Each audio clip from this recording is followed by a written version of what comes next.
Hallelujah. सभी को प्रभु यीशु मसीह में सलाम। प्रभु यीशु मसीह का सलीब पर से दूसरा कलमा, truly I say to you today you will with me in paradise. मैं तो सच कहता हूँ, तो आज ही मेरे साथ स्वर्गलोक में हो। हम अगर इस बजट की हम बात करें, अगर हम इस कलमे की बात करें, तो इस पे बहुत सारे अलग अलग व्यूज बन सकते हैं, बहुत सारे वचन बन सकते हैं।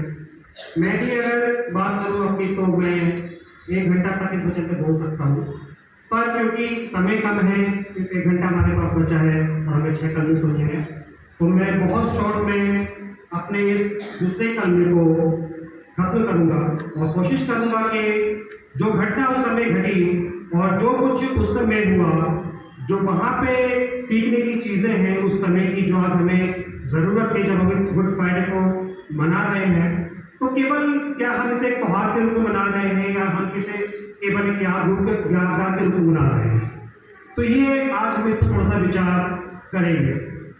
हम अगर इस कलमे को देखें जो कि हमें लूका 23 अध्याय उसकी 43 आयत में मिलता है, तो इस कलमे में जो आज हम बात करेंगे, हम दो लोगों की बात करेंगे। पहला जो व्यक्ति है वो है वो दूसरा डाकू, और जो दूसरा व्यक्ति है वो है प्रभु यीशु मसीह।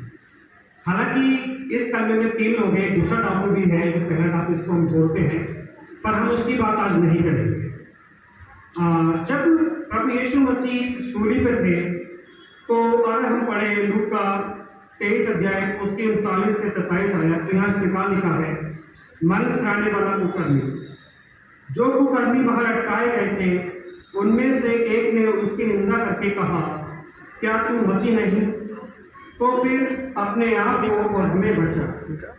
इस पर दूसरे ने उसे डांट कर कहा, क्या तू परमेश्वर से भी नहीं डरता?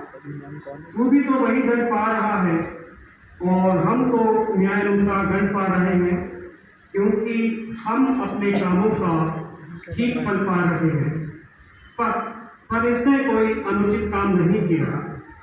तब उसने कहा, हे यीशु, जब तू अपने राज्य में आए तो मेरी सुधि लेना। उसने उससे कहा, मैं तुझसे सच कहता हूँ कि तू आज ही मेरे साथ स्वर्गलोक में होगा। ये जो पहला डाकू है, हम सब जानते हैं कि जो डाकू थे ये अपने कामों की सजा पा रहे थे। इन्होंने चोरी की थी, इन्होंने हत्याएं की थी, इन्होंने डाका डाला, और ये अपने उन कामों की, अपने उन कर्मों की सजा को पा रहे थे, और इसके बचने की कोई भी आस, कोई भी उम्मीद नहीं थी। पर उस अंत समय में इस व्यक्ति ने 3 कार्यों को किया, और उन 3 कार्यों के द्वारा जो अनंत विनाश का ये भागी था, वो अनंत विनाश से अनंत जीवन की ओर चला। वो 3 चीजें आज आपको और मुझे भी हमारे जीवन में करने की जरूरत है। जो पहली चीज थी, इसने वो क्या की? उसने किया परमेश्वर के भय को मान। जब वो दूसरा डाकू प्रभु यीशु मसीह पे आरोप लगा रहा था, प्रभु यीशु मसीह की को थोड़ा सा फॉल्ट कर रहा था इस तरीके से कि तो आप भी बच और हमें भी बचा, तो ये क्या करता है? डांटता है और कहता है, क्या तू परमेश्वर के भय को भी नहीं मानता? उसने क्या किया? अंतिम समय में क्या किया? परमेश्वर के भय को मान। वो जानता था कि ये जो मेरे साथ सूली पर लटका हुआ है, ये परमेश्वर का पुत्र है और ये हमें बचाने वाला है। इसके उसने क्या किया? परमेश्वर के भय को मान। दूसरी चीज या दूसरा काम जो इस व्यक्ति ने किया, उसने क्या? अपने पापों को स्वीकार किया। आज हम लोग बहुत सी चीजें, बहुत सी गलतियां, बहुत गुनाह करते हैं, पर हम क्या करते हैं? उसको एक्सेप्ट नहीं करते। इसने क्या किया? उन्हें एक्सेप्ट किया। इसने उस दूसरे काम से कहा, देख हम क्या कर रहे थे? हम अपने कामों का ठीक फल पा रहे हैं। उसने एक्सेप्ट कर लिया कि जो हमें सजा मिल रही है, जो हमें फल मिल रहा है, वो हमने किया है। पर क्या कहता है प्रभु यीशु ने, ऐसा कुछ नहीं। तो उसने क्या किया, अंत समय में क्या किया, अपने पापों को स्वीकार कर लिया। और जो तीसरी चीज इसने उस अंत समय में की, वो इसने क्या किया, प्रभु यीशु मसीह को अपना उद्धारकर्ता बना दिया। इसने प्रभु यीशु से कहा, हे प्रभु, जब तू अपने राज्य में आए तब क्या करना, मेरी सुनेंगे। वो जानता था कि बचाने वाला प्रभु यीशु मसीह है। वो जानता था छुड़ाने वाला प्रभु यीशु मसीह है। वो जानता था उद्धारकर्ता प्रभु यीशु मसीह है। वो जानता था परमेश्वर का इकलौता पुत्र प्रभु यीशु मसीह है। और जब उसने देखा कि परमेश्वर का पुत्र, जगत का उद्धारकर्ता क्या है, मेरे साथ सूली पर टंगा हुआ है, तब उसने क्या किया, अपने पुराने जीवन पर विचार किया। हम देखते हैं, अक्सर हम सुनते हैं कि जब मनुष्य क्या होता है, मरने वाला होता है, अपनी स्थिति में, तो अपने पूरे जीवन काल को क्या करता है, याद करता है कि वो कैसे उसने क्या क्या किया। और वही चीजें उसके दिमाग में भी उस समय क्या होंगी, घूम रही होंगी। वो उन सभी चीजों पे क्या कर रहा होगा, विचार कर रहा होगा। और उसने क्या किया, जब उसने देखा कि बचाने वाला क्या है, मेरे साथ लटका हुआ है, तब उसने क्या किया, इस चीज का फायदा उठाया। और उसने क्या किया, फायदा उठा के इन कामों को किया, इन 3 कामों को किया।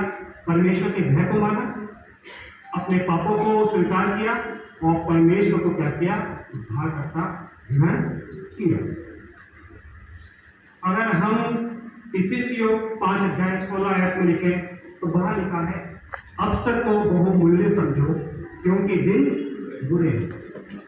ये उसके पास एक अवसर था, इसके बाद उसके पास कोई अवसर नहीं था। हो सकता है ये अवसर उसे इससे पहले ना मिला हो, पर उस समय उसे ये अवसर मिल गया था, तो उसने क्या किया, उस अवसर का क्या किया, लाभ उठाया। और सच में इससे बुरा दिन उसके लिए क्या होगा कि वो कुछ ही समय में मरने लगा। उसने उस अवसर का क्या किया, लाभ उठाया। शायद वो जानता था कि ये जो दिन है, ये तो फिर भी कम बुरा है। क्यों? क्योंकि आज मैं मर जाऊंगा तो पता होगा सब कुछ, बट जो आने वाला दिन है, जो न्याय का दिन होगा, वो क्या होगा, इससे भी बुरा होगा। आज तो मैं कुछ घंटे के लिए सूली पर टंगा हूं, पर वो क्या होगा, अनंत विनाश का दिन होगा। उसमें तो कभी ना खत्म होने वाली आग है, वो तो ना कभी खत्म होने वाला जीवन है। शायद उसने यशाया भविष्यवक्ता की जो पुस्तक है उनको पढ़ा हो, शायद तो गुलाब गीत 2:22 को पढ़ा हो, जहाँ लिखा है, तूने मेरे भय के कारणों को नियत पर की भीड़ के समान चारों ओर से बुलाया है, और यहोवा के कोप के दिन ना कोई भाग निकला और ना कोई बचा रहा। वो जानता था कि जब परमेश्वर का दिन आएगा तो उससे भी भयानक चीज होगी, और वो ये भी जानता था कि जो मेरे साथ सूली पर है वो परमेश्वर का पुत्र है, वो बचाने वाला। तो उसने क्या किया, उस अवसर का लाभ उठाया। अब हम बात करेंगे दूसरे व्यक्ति के बारे में, जो है प्रभु यीशु मसीह। प्रभु यीशु मसीह ने भी उस क्रूस पर से, उस शरीर पर से 3 चीजों को प्रभु यीशु मसीह ने शो किया। जो पहली चीज थी प्रभु यीशु मसीह ने जो शो की, वो थी प्रभु यीशु मसीह का स्वभाव। जब वो पहला डाकू प्रभु यीशु मसीह से कहता है कि तू परमेश्वर का पुत्र है, तो तू खुद भी बच और मुझे भी बचा, प्रभु यीशु ने क्या किया, उसकी उस बात को इग्नोर कर दिया। प्रभु यीशु ने उसकी बात पर ध्यान नहीं दिया। पर जब दूसरा डाकू कहता है कि जब तो अपने राज्य में आए तो क्या करना, मेरी देरी। प्रभु यीशु ने तुरंत उसकी बात को सुन लिया। उसने कहा, मैं तुझसे सच कहता हूँ, तू आज मेरे साथ होगा। तो ये है प्रभु यीशु मसीह का स्वभाव। प्रभु यीशु मसीह का स्वभाव 3 नाम, ये फिलिप्पियों 2 में लिखा है कि जैसा मसीह यीशु का स्वभाव था, वैसे तुम्हारा स्वभाव भी। उसने क्या किया, उसने उस अंत समय में भी अपने उस स्वभाव को नहीं छोड़ा। उस यातना में, उस पीड़ा में उसने अपने पेशेंस को नहीं खोया। उसने क्रोध नहीं किया, उसने गुस्सा नहीं किया। उसने क्या किया, वो दीन बना रहा, नम्र बना रहा, और अपने प्रेम को क्या किया, सभी के लिए शोक के सभी पहला वचन की दौड़ के द्वारा सुना, हे पिता इन्हें क्षमा कर, क्योंकि ये जानती थी क्या, ये उसका स्वभाव, क्षमा। दूसरी चीज है अधिकार। प्रभु यीशु ने कहा, मैं सच कहता हूँ, तू आज ही मेरे साथ परलोक में होगा। प्रभु यीशु ने यह नहीं कहा कि तू आज परलोक में होगा, कहा सच कहता हूँ, यानी प्रभु ने उस बात पर जोर दिया। ये था प्रभु का अधिकार। और हम किसी को कोई भी चीज देने का वादा तभी कर सकते हैं जब उस चीज पे हमारा अधिकार हो।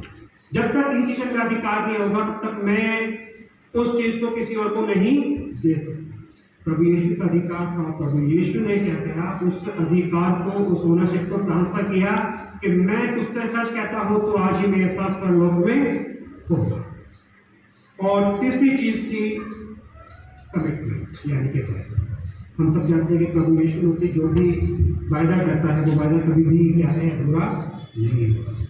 प्रभु यीशु ने उससे वादा किया कि तू आज ही मेरे साथ परलोक में होगा, तो वो प्रभु यीशु मसीह के साथ परलोक में। सच में प्रभु यीशु हमसे बहुत प्यार करते हैं और वो हमें बचाना चाहते हैं, तभी उन्होंने क्या किया, हमारे लिए अपने प्राणों को दिया। प्रभु यीशु मसीह हमें उस स्वर्ग के राज्य को क्या करने चाहते हैं, देना चाहते हैं, उसको देने का अधिकार उनके पास है। पर जो हमें आवश्यकता है उन कार्यों को अपने जीवन में लाने की, जो उस अंत समय में बापू ने अपने जीवन में लाए। पहला है परमेश्वर की रहमत मानने की, दूसरा है अपने पापों को स्वीकार करने की, और तीसरा है प्रभु यीशु मसीह को अपना उद्धारकर्ता ग्रहण करने की। आज अवसर मेरे और आपके हम सबके पास है, क्योंकि अभी वो समय आने वाला है जब जगत का न्याय होगा, पर अभी तक वो समय आया नहीं है। पर जैसा अंत समय में उसके पास अवसर था, वैसा अवसर अंत समय में हमारे पास नहीं होगा। क्योंकि हो सकता है उसने पहले प्रभु यीशु मसीह को नहीं जाना हो सकता है उसने पहले प्रभु यीशु मसीह के वचन को नहीं सुना हो सकता है उससे पहले पता ना हो कि एक परमेश्वर का पुत्र है। पर हम सब लोग आज की सब चीजें जानते हैं, तो हमें जरूरत है कि आज से ही अपने जीवन में इन चीज़ों को लाएं, अपने जीवन को बदलें, और जो अवसर हमें मिला है उसका क्या करें, लाभ उठाएं, क्योंकि दिन बहुत बुरे हैं और हम देखते हैं दिन बुरे हैं। जो आपके टाइम के साइन हमें दिए गए हैं बाइबल में, वो भी क्या हो रहा है, समय बुरे हो रहे हैं। तो वो समय दूर नहीं है जब वो समय आ जाएगा जब हमारा न्याय होगा। तो हमें क्या जरूरत है, प्रभु यीशु मसीह को अपना उद्धारकर्ता ग्रहण करें। रोमियो 10 अध्याय उसके 9 आयत में लिखा है, यदि तू अपने मुंह से यीशु को प्रभु जानकर अंगीकार करें और अपने मन से विश्वास करें कि परमेश्वर ने उसे मरों में से जिलाया, तो तू निश्चय उद्धार पाएगा। क्योंकि धार्मिकता के लिए मन से विश्वास किया जाता है और उद्धार के लिए मुंह से अंगीकार किया जाता है।